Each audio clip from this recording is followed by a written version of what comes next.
রূপগঞ্জে মেধাবী বৃত্তিপ্রাপ্ত শিক্ষার্থীদের মাঝে সম্মাননা, নগদ অর্থ ও ক্রেস্ট বিতরণ করা হয়েছে।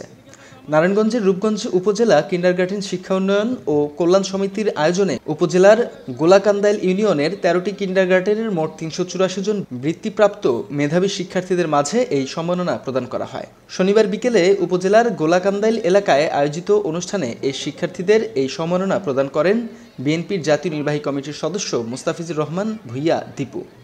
এ সময় উপস্থিত ছিলেন গাউসিয়া কর্পোরেশন লিমিটেডের সভাপতি ইয়াসমিন ইসমাইল সহ অনেকে।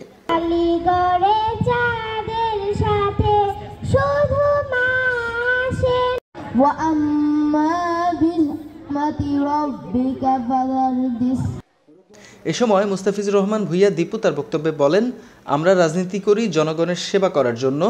আমাদের সেবার প্রথম ধাপ হলো শিশুদের শিক্ষার সুব্যবস্থা করা, যাতে অভিভাবকেরা চিন্তামুক্তভাবে শিশুদের স্কুলে পাঠাতে পারে, কারণ বর্তমানে যারা শিশু তারাই আগামী দেশ গড়তে এদেশের হাল ধরবে, দেশকে আরো উন্নতির দিকে নিয়ে যাবে।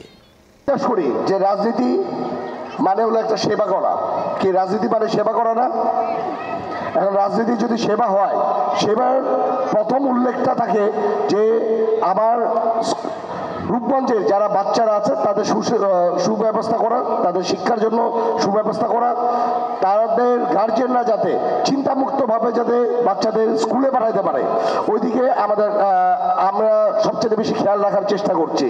কারণ আমাদের রাজনীতির প্রথম ধাপ হলো যে এলাকাকে শান্ত রাখা, এলাকায় আইন শৃঙ্খলাকে ঠিক করে রাখা, এটাই আমাদের প্রথম উদ্দেশ্য।